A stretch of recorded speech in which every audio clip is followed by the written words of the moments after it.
امریکہ اکیلا ہی کافی ہے. ہمیں اب نیٹو، جاپان، جنوبی کوریا، آسٹریلیا کی مدد کی ضرورت نہیں. ٹرمپ اتحادیوں پر برس پڑے. کہا کہ اسرائیل نے علی لاریجانی کو مار ڈالا. بیشتر نیٹو اتحادیوں نے ایران کے خلاف فوجی کارروائی میں شامل نہ ہونے سے مطلع کیا ہے. مجھے کوئی حیرانی نہیں ہوئی. میں نے ہمیشہ نیٹو کو یک طرفہ معاملہ ہی سمجھا. نیٹو پر ہم سالانہ اربوں ڈالر خرچ کرتے ہیں جو ان ممالک کا تحفظ کرتا ہے. ہم ان کا تحفظ کریں اور یہ ممالک ضرورت کے وقت ہمارے لیے کچھ نہ کرے. ہم نے ایران کی بڑی فوج، بحریہ، فضائیہ، اینٹی ایئرکرافٹ اور ریٹار تباہ کر دیا. چین کا دورہ کرنا چاہتا ہوں مگر اس وقت حالت جنگ میں ہوں. لگتا ہے کہ ایران جنگ 5 ہفتوں میں ختم ہو جائے گی. ہمارے یورپی اور مشرق وسطیٰ کے اتحادیوں کے لیے خطرہ ایران کی عادت ختم ہو گئی. میری سب سے بڑی مشکل یہ ہے کہ مجھے نہیں معلوم کہ کس سے بات کروں. ایران میں مذاکرات کے قابل کوئی قیادت موجود نہیں.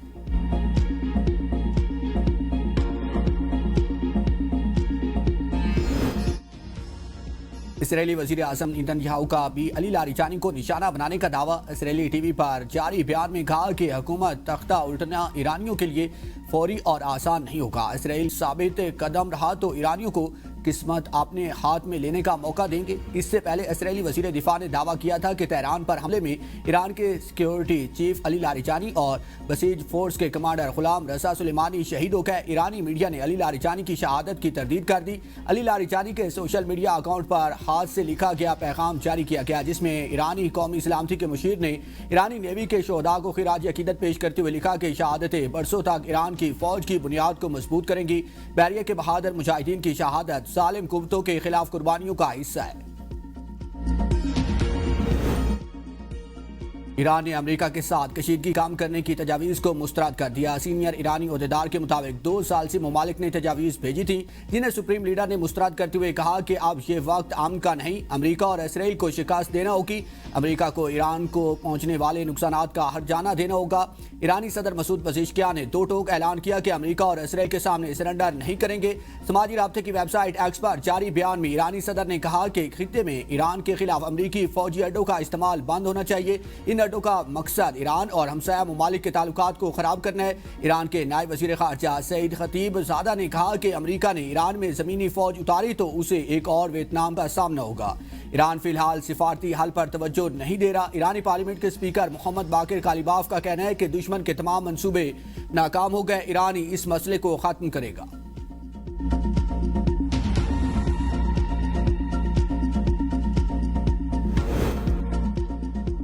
علی خامنائی پر امریکی اور اسرائیلی حملے میں مشتبہ خامنائی بال بچے. دی ٹیلی گراف کا دعویٰ. اخبار کا مشتبہ خامنائی کے تاحال زخمی اور زیر علاج ہونے کا بھی دعویٰ.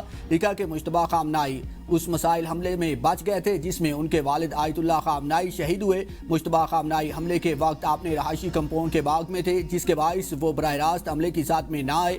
تاہم اس دوران ان کی ایک ٹانگ زخمی ہوئی. رپورٹ میں کہا گیا ہے کہ آپریشن کامیاب رہا اور وہ اس وقت ہاسپٹل میں زیر علاج ہیں.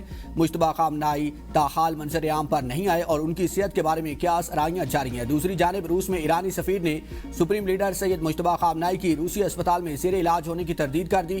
میڈیا رپورٹس میں دعویٰ کیا گیا ہے کہ سید مجتبیٰ خامنائی کو علاج کے لیے روسی فوجی جہاز سے ماسکو پہنچایا گیا.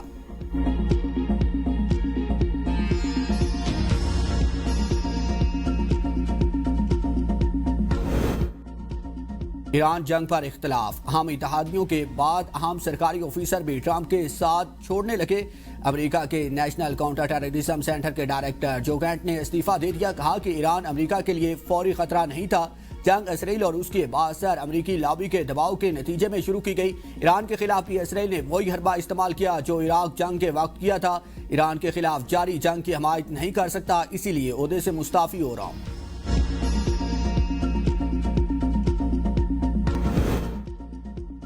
تل ابیب میں ایرانی میزائلز کی گونج. زندگی مفلوج. شہری دن رات زیر زمین پناہ گاہوں میں رہنے پر مجبور. ایرانی حملوں میں اسرائیل کے مرکز میں گاڑیاں تباہ. اسرائیلی سرکاری میڈیا نے تباہ شدہ گاڑیوں کی تصاویریں جاری کر دی. زخمی اور مرنے والوں کی تعداد بتانے سے گریز.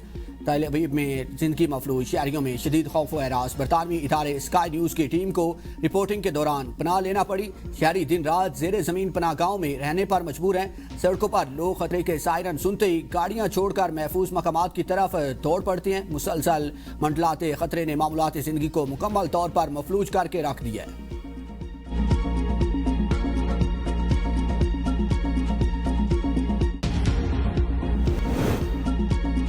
آپریشن غزب الحق میں پاک افواج کی افغان طالبان اور فتنہ الخوارج کے خلاف کامیاب کارروائیاں جاری۔ خیبر سیکٹر سے ملحقہ افغان طالبان کی فوجی پوسٹوں پر اینٹی ٹینک گائیڈڈ مسائل سے حملہ، پوسٹیں تباہ۔ شمالی وزیرستان میں چنڈا پوسٹ میں تباہ، افغان طالبان کو بھاری جانی اور مالی نقصان۔ وفاقی وزیر اطلاعات عطاءاللہ تارڑ کہتے ہیں افغان طالبان ہمدردی کے لیے اوچھے ہتھ کنڈے استعمال کریں گے۔ افغان طالبان رجیم کا دہشت گردوں کے ساتھ گاڑ جوڑ ہے، 400 افراد کی ہلاکت کا دعویٰ کیا گیا، ایک بھی ثبوت نہیں دیا گیا۔ افغان طالبان رجیم مفروضوں پر بات کر رہی ہے۔ افغان طالبان رجیم نے ایک ٹویٹ ڈیلیٹ کیا۔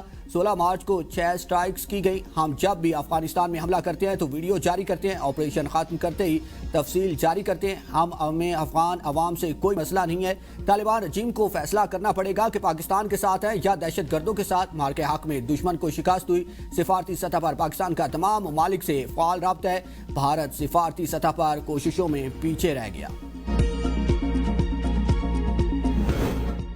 طالبان رجیم کے الزامات پر خواجہ آصف کا رد عمل۔ وزیر دفاع خواجہ آصف نے کہا کہ اسپتال کو نشانہ بنانے کا دعویٰ ان کی طرف سے آ رہا ہے، جو مساجد پر حملہ کرواتے ہیں، سر وجود نمازیوں کو شہید کرتے ہیں، نہتے شہریوں اور مارکیٹ سکولز کو نشانہ بناتے ہیں، معصوم بچوں کو خون میں نہلاتے ہیں، منشیات کی سمگلنگ جن کا ذریعہ آمدن ہے۔ محسن کش لوگ اس ریاست پہ حملہ آور ہے جس نے 50 سال سے ان کو پناہ میسر کی، جو کمٹمنٹ کرتے ہیں اس کو آنر نہیں کرتے، اربوں روپے کمٹمنٹ پوری کرنے کے لیے تعاون مانگتے ہیں۔ پاکستان کی مٹی نہ صرف ان کو پناہ دی، ان کے لیے ایک سپر پاور سے ٹکرا گیا، 3 نسلوں کی مہمان نوازی کی۔ ہم نے اپنی 78 سالہ تاریخ میں بہت غلطیاں کی، لیکن ان کی مہمان نوازی سب سے فاحش غلطی تھی، اللہ ہمیں معاف کرے۔ پاکستان کی پیٹرولیم درآمدات کی سپلائی چین کو بہتر بنانے کے لیے وزیر پیٹرولیم مزید متحرک ہو گئے۔ وزیر اعظم شہباز شریف کی ہدایت، کفایت شعاری اقدامات پر جائزہ اجلاس میں کہا کہ حالات کی بہتری تک تمام متعلقہ ادارے ہنگامی اقدامات کے لیے تیار ہیں۔ وزیر اعظم کو اجلاس میں کفایت شعاری اور بچت کے اقدامات پر عمل درآمد کی پیش رفت سے آگاہ کیا گیا۔ بریفنگ میں کہا گیا کہ تمام ہدایات پر عمل درآمد یقینی بنایا جا رہا ہے۔ ملک میں پیٹرولیم مصنوعات کا ضروریات کے مطابق مناسب ذخیرہ موجود ہے، صورتحال کی نگرانی کی جا رہی ہے۔ ملکی ضروریات پوری کرنے کے لیے ملک میں ادویات کا مناسب ذخیرہ موجود ہے۔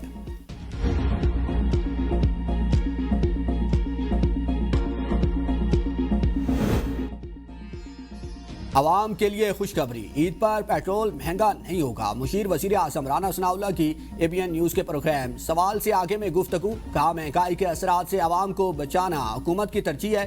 حکومت کی کوشش ہے کہ عید سے قبل عوام پر اضافی بوجھ نہ ڈالا جائے، عوام کو زیادہ سے زیادہ سہولیات دینے کی کوشش کی جا رہی ہے۔ پیٹرولیم قیمتوں میں اضافے سے ہر شعبہ متاثر ہوتا ہے۔ عام آدمی پہلے سے ہی ٹیکسز اور مہنگائی کے دباؤ میں ہے، عوام کو بھی مشکل حالات میں ذمہ داری کا مظاہرہ کرنا ہوگا۔ ایران کے سفیر رضا امیر مقدم کی نائب وزیر اعظم اور وزیر خارجہ محمد اسحاق ڈار سے ملاقات۔ پاکستانی عوام کی جانب سے بھرپور اخلاقی حمایت پر ایرانی سفیر کا اظہار تشکر۔ مشکل وقت میں پاکستان کے ساتھ کھڑے ہونے پر ایران کا اظہار تشکر۔ نائب وزیر اعظم اسحاق ڈار کا قیمتی جانوں کے ضیاع پر اظہار افسوس۔ خطے میں امن و استحکام کے لیے جلد حل کی امید کا اظہار، کہا مسائل کے حل کے لیے مذاکرات اور سفارتکاری فائدہ راست ہے، پائیدار امن کے لیے بات چیت ناگزیر قرار۔